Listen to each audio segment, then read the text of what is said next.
Iralni, mapoksida pokluba iralni. Asigumlaba punsi mahing asida hingluriba. Soire haina khanglabasu iraibakini khandoklaga hingbada taredo kanadabu waraudauriba. Leite aigi warauphamdi thokpani adubu ngamdre thamoi asina warauba ngamdre. Somda Priyaga Denelgado isau taunari. Priyado chana sauna sol. Kaigino nangna migi matung adum inanabu honarise ha? Nangna tunginabu kaidi kana haino? Hoi bema thabak sina yadabagi nanga chatminariba. Aise nanga yam chatmina ningamni khaliro. Ainen pamdi athibi nangane puna chatminabu. Hoi ibungo nangdagidi aina thina heli phajaba. Aidumi kai nanga puna chatminabase. Anidusu marai tawdana mafamdu yaukre.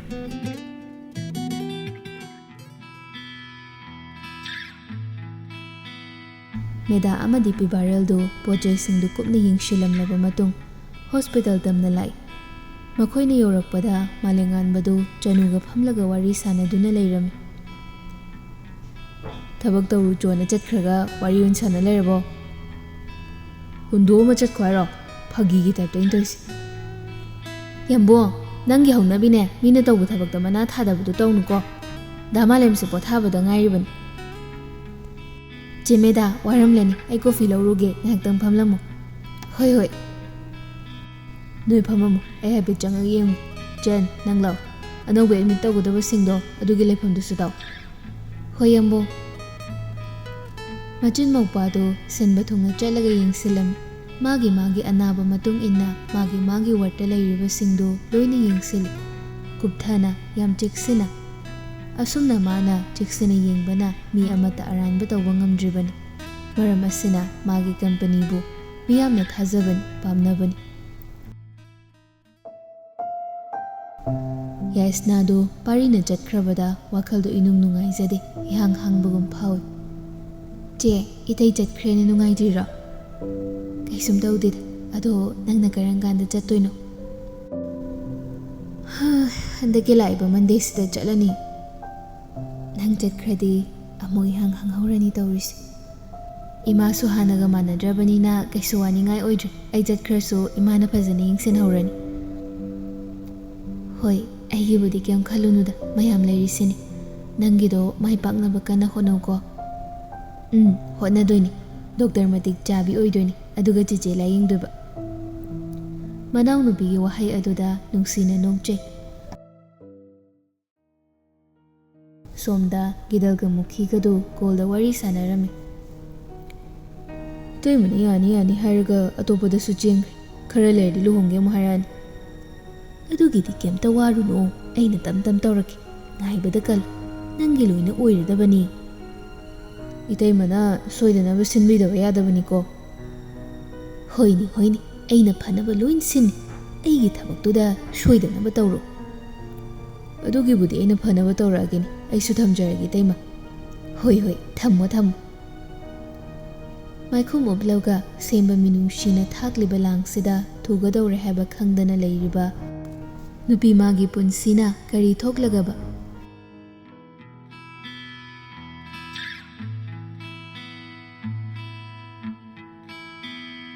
Lembi chattawre haibagi Priya, Yaisna amadi Lembi makhoi ahumdo poche khara yenglusi haiduna laklami.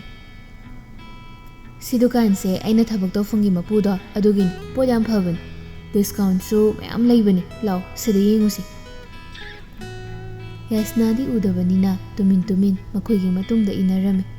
Manung janglaga poche singdu sum yenglami. Pibarol hogi kangbudu su lakpa matam oibana thengnare. Pibarol na hanglay. Noidi kai chaluriba. Yambo aikhoi lembi se hostel changdawre na koibu pubiboina poche khara sum yenge laini. Adudi ichalge pamba poche khara khalantaridana. Hoya yammo. Malenganbado machinda tapna soli. Aina libirasu yarabasida. Pibareldu nasai makai munni yengsiludabani.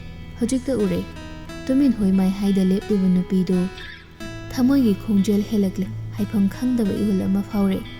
nupi magi taying ba saktam du urubada malengan bana kunum chawsidana hoyai makhoi taruktu punna phamlaga achapot charaduna wari watai tawri ngasidi Daniel su Priyada khatnaba horaktre lembidi phala malemda arauba mit aduna yengli makhoini nungsinai habadi kanana su khangde Pibareldi Yasnabu muni yengje phaje tasengna phaje nubi macha si koidanabi piktak tawbi mamai macha piktak namtak tawbi naton macha uba ngamdraba masana kanaje khanjaba mitsna ani mit oibagi mit bancha tharap thungliba samru macha aduna so hena magun hable ing lawi saktamdu udriba mitsna ani duna uramba thoklaba khanglamgani nupa magi mawong mataw ingit kayado adubu udabana khangre khanglaga karibu kanaga dawriba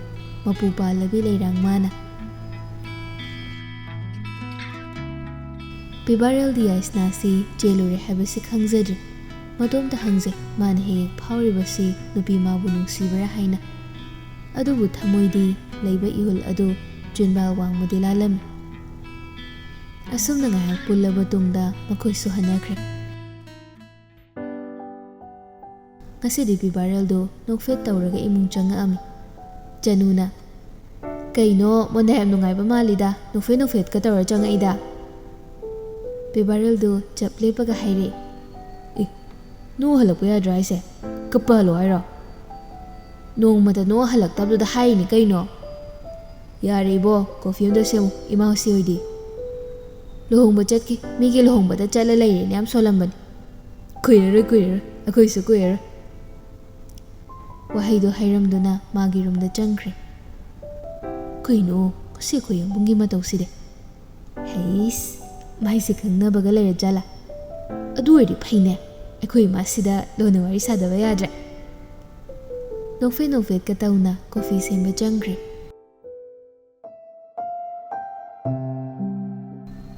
haina Monday numitu yoraktuna lembisu hostel da thinnaba thorakle nakho pawchiktana maipak na halakpo yuko langphang tawdana phasana layu ado ima chiche se phasana senabiyu ko hoini akhoi miyam ama leirisidi nangina thawdo pungning changna taw ijana maipak laga lakpodo akhoi miyam na ngairam dawrini ko thoibi mama mapabu khurum laga peri machebu amuktang chena kholaga chalukhi gi hairam laga chatkre mukhidi maithongda nungai taba sarasu thamoida akhaba minok ama noklaga yenghori Yasna na changkhibado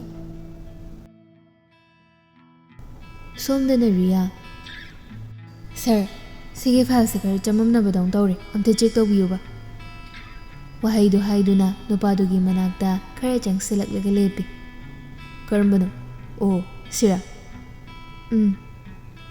Pibarel na taklido tadaba makai nupado da munna yenglaga leir yaradra oh sir thank you ado mathang khangdaba yarakladi aige assistant ga tanu mangonda dum hangu hoi sir wahaido hairamlaga Riyado Pibarel da hafidenglamlaga thokre masu khanglibani nupi adugi mawong mataw mayamsi matam amada nungsiramlabasu haujikti masada hinadaba poklami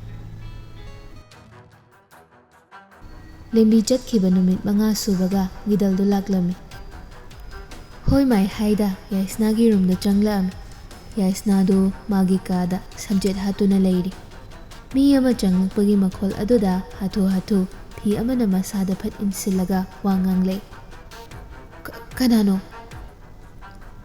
aini nangi tamo gidalni no baba hoi leitro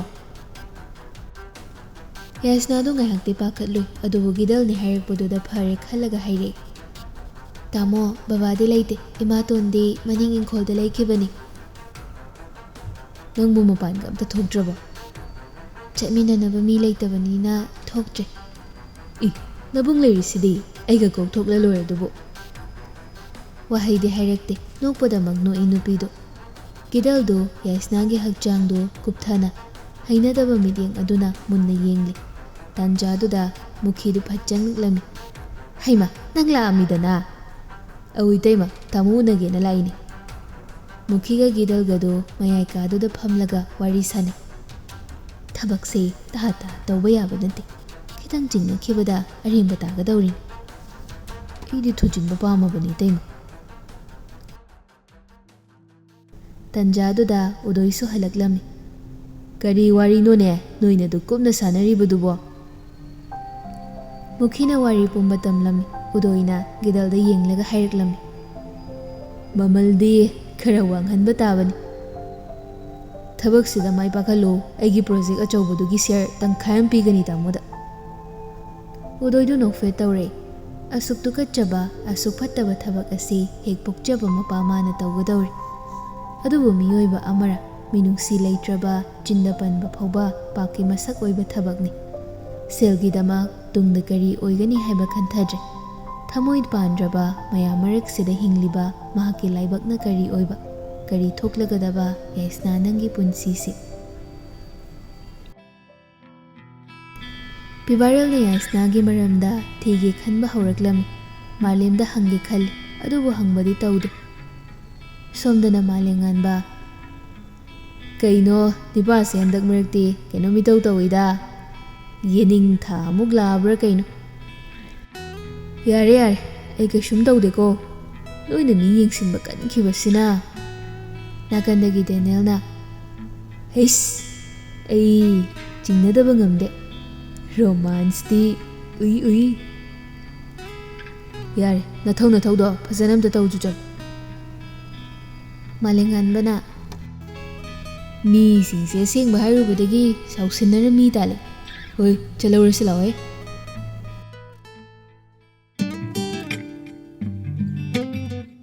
Somda Priyado isaw tawraga thabak to tawr. Ay sibo moy minnay daw na amamuk tahon ngamdre. Hey, isaw tawra tawba thabak tine kaisu fazadam. Daniel na hayrakpani. Priyado sawna fadon silaklaga phaini yenglaga hayre. Apay pon thomlaga ne mi hani ngasi. Imay pema kibu kireda thabak kapun tawmina dawba. Wathi warim da tawdabi thabak to sasat loislo. Aisu thabak mayam le hawribani. Kay thabak no ne program ga thana kibro. Hoi ekoi hero ga unase na haina kiba. Daniel du matomda murum so lagale. Hero kain lumma mathun da nawi na setladi. Program ga chai ni khangri. Murum so la layo haba nati na thodom da loisalo haba. Hoi he kai so no khangdi hengwai ko kam chana ridor. Kari kai haba khawziki do. Kay shunate na thau to horo chatle gi phamda. Wahai do hairam laga Daniel do fat thokre. Priya do Daniel de yeng laga sonduna lehori. Ngobu ngobra kaino sonu gi nushidam yawi masasida. Somda yaisna do chakhumda mama tonbo kau duna changle. Makhutuna mara galakpada sangom asaba thamlibaduda makhutuna fatlup shili. Kangboy kayboy Phat makhutu lauthokpada dining table mathaktudagi taraklaga makhong adudasu haijil. Ima! Ikang na handoklaga tunglomda tusili. Chainaduna masado ngawri. Tharo oli. Laymaiduda. Kablaga ngasaydagi tawriba mayamdo loina uribani mukhi. Kalakpena nokli. Mana siliba ngaktani karisu khangdaba saraga wangangle. Hai! Kaino tawriduna? Haima! Sangom sidi loi haidokledana. Hey, nakhut nasado adu am yawrido kaigino ha. Namitu udradi adum kada layu yadro nangbo. Imaton, hijaina se khangba ngamdri. Hidakla acha thawra kita pibiyuba. Kari nasana tawraga sangom si loi manghalaga. Kari gi sokpagi hida. Chakhro chal yeningde nang. Kadagi ne hendorakpaga yar. Asokpa makhutuda khangpai paiselaga soro ching. Magi rumda puraklami yaisna du kaptuna haijare. Imaton khutsimta thadokpiyo. Ai chaina se khangba ngamdeba. Amda thadokpiyo ba imaton. Yaisna na kaptuna hairibadu tada chingduna puraklaga ka aduda laktana langshili. Thongdu mapalomdagi lonsinkre. Khangbra du mitangbi nang ngasidagi mapanga amta tholakpa yar. Ka aduda dum lay. Wahai do hairam laga pajat kre. Yaisna du kap laga laibak makha adu da hip lagale.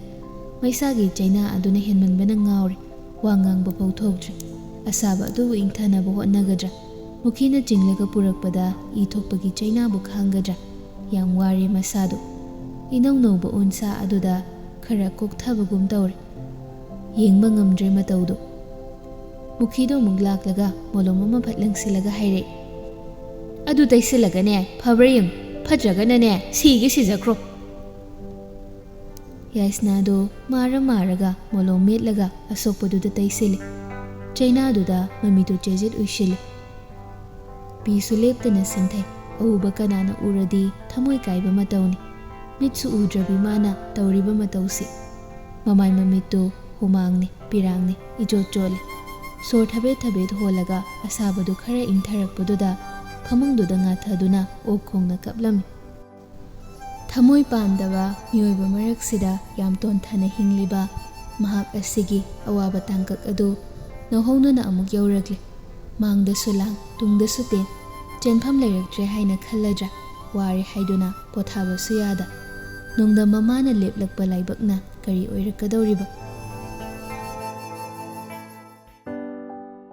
ꯄꯥꯔꯤꯁꯨ ꯆꯠꯈꯤꯕ ꯅꯨꯃꯤꯠ ꯑꯗꯨꯗꯒꯤ ꯃꯄꯥꯎꯁꯨ ꯑꯃꯠꯇ ꯇꯥꯍꯜꯂꯛꯇ꯭ꯔꯦ ꯊꯕꯛꯅ ꯌꯥꯗꯕꯅꯔ ꯅꯠꯇ꯭ꯔꯒ ꯃꯥꯕꯨ ꯃꯤꯔꯥꯏꯕ ꯍꯧꯔꯛꯂꯕ꯭ꯔꯥ ꯉꯁꯤꯁꯨ ꯃꯍꯧꯁꯥꯒꯨꯝ ꯂꯩꯃꯅ ꯃꯆꯥꯕꯨ ꯈꯥꯝꯗꯨꯅ ꯋꯥ ꯍꯥꯏꯔꯛꯏ ꯍꯥꯏ ꯉꯁꯤꯗꯤ ꯋꯥ ꯆꯞ ꯆꯥꯕꯤ ꯑꯃ ꯁꯥꯟꯅꯈꯤꯁꯤ ꯀꯩ ꯃꯇꯥꯡꯗꯅꯣ ꯏꯃꯥꯁꯦ ꯈꯪꯗꯕ ꯁꯥꯕꯅ ꯀꯥꯟꯅꯔꯣꯏꯌꯦ ꯅꯅꯥꯎꯅ ꯂꯣꯏꯅ ꯍꯥꯏꯔꯛꯂꯕꯅꯤ ꯀꯩ ꯋꯥꯅꯣ ꯍꯥꯏꯁꯦ ꯅꯪꯒꯤ ꯑꯣꯐꯤꯁꯇ ꯊꯕꯛ ꯇꯧꯕꯤ ꯑꯃꯒ ꯈꯪꯅꯩ ꯍꯥꯏ ꯃꯗꯨ ꯏꯃꯧ ꯑꯣꯏꯅꯕ ꯍꯥꯏꯔꯨꯗꯧꯔꯕꯅꯤ ꯄꯤꯕꯥꯔꯦꯜꯗꯨ ꯃꯃꯤꯠ ꯈꯪꯂꯥꯎ ꯂꯥꯎꯊꯣꯔꯛꯏ ꯃꯗꯨꯏ ꯑꯉꯥꯡꯗꯨꯅ ꯄꯪꯍꯥꯏ ꯍꯥꯏꯔꯒ ꯏꯃꯥꯁꯤꯅ ꯊꯥꯖꯔꯗꯤ ꯌꯥꯔꯣꯏ ꯀꯔꯤꯒꯤ ꯄꯪꯍꯥꯏ ꯍꯥꯏꯕꯅꯣ ꯁꯤꯠ ꯅꯥꯟꯅ ꯇꯝꯂꯛꯑꯕꯅꯤ ꯋꯥꯊꯤꯅꯦ ꯃꯥꯅ ꯍꯥꯏꯔꯤꯗꯣ ꯏꯃꯥꯁꯤ ꯑꯩꯒ ꯈꯪꯅꯕ ꯅꯠꯇꯦ ꯑꯩꯒꯤ ꯈꯟꯖꯕ ꯑꯃ ꯂꯩꯖꯩ ꯀꯔꯤ ꯈꯪꯅꯕ ꯅꯠꯇꯦꯕ ꯈꯟꯖꯕꯗꯨꯅ ꯀꯅꯥ ꯀꯔꯥꯏꯗꯒꯤ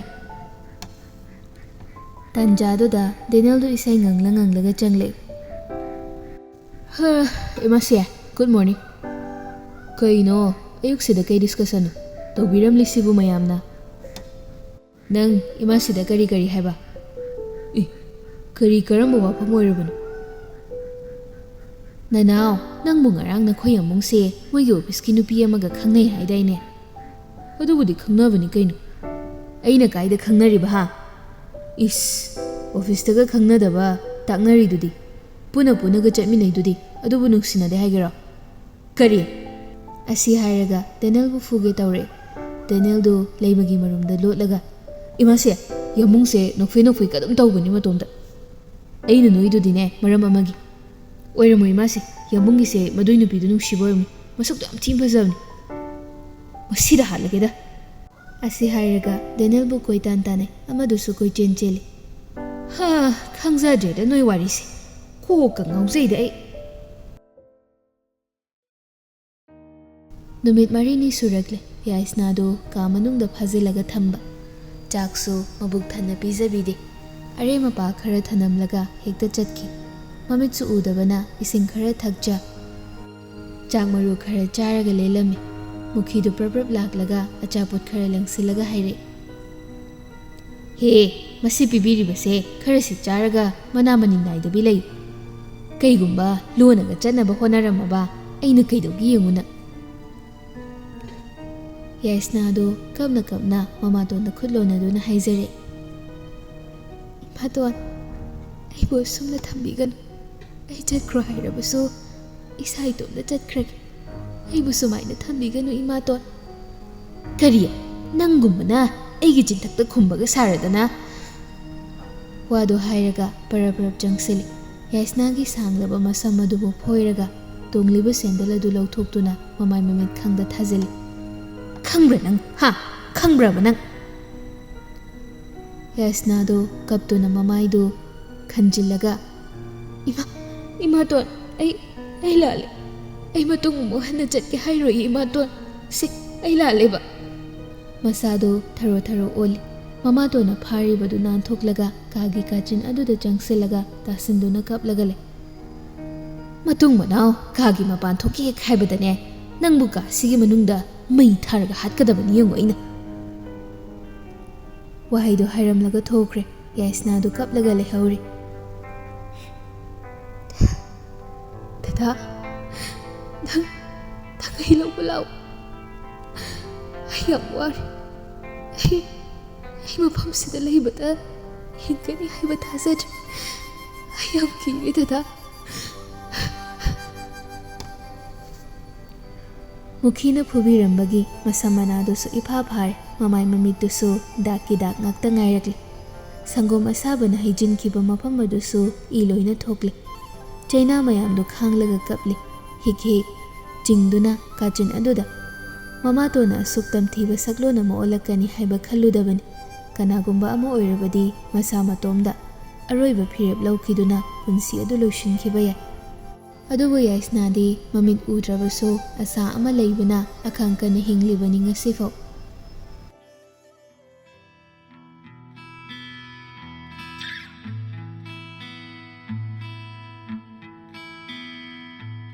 ꯄꯤꯕꯥꯔꯦꯜꯗꯨ ꯑꯣꯐꯤꯁꯇ ꯄ꯭ꯔꯤꯌꯥꯒꯤ ꯃꯅꯥꯛꯇ ꯂꯥꯛꯂꯝꯃꯤ꯫ ꯄ꯭ꯔꯤꯌꯥꯗꯣ ꯆꯦ ꯆꯥꯡ ꯈꯔ ꯌꯦꯡꯂꯒ ꯂꯩꯔꯝꯃꯤ꯫ ꯄ꯭ꯔꯤꯌꯥ, ꯀꯩ ꯍꯥꯏꯒꯦ ꯌꯥꯝꯕꯣ? ꯑꯩꯁꯦ ꯅꯪꯒ ꯋꯥꯔꯤ ꯑꯃ ꯁꯥꯟꯅꯅꯤꯡꯕ꯫ ꯀꯩ ꯋꯥꯔꯤꯅꯣ ꯌꯥꯝꯕꯣ?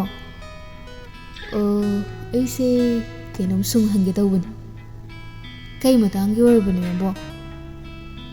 ꯅꯪꯒꯤ ꯅꯃꯥꯟꯅꯕꯤ ꯄꯂꯥꯏ ꯅꯣꯏꯕꯤ ꯑꯃ ꯂꯩꯕꯗꯣ꯫ ꯑꯗꯨ ꯀꯩꯗꯧꯔꯕ?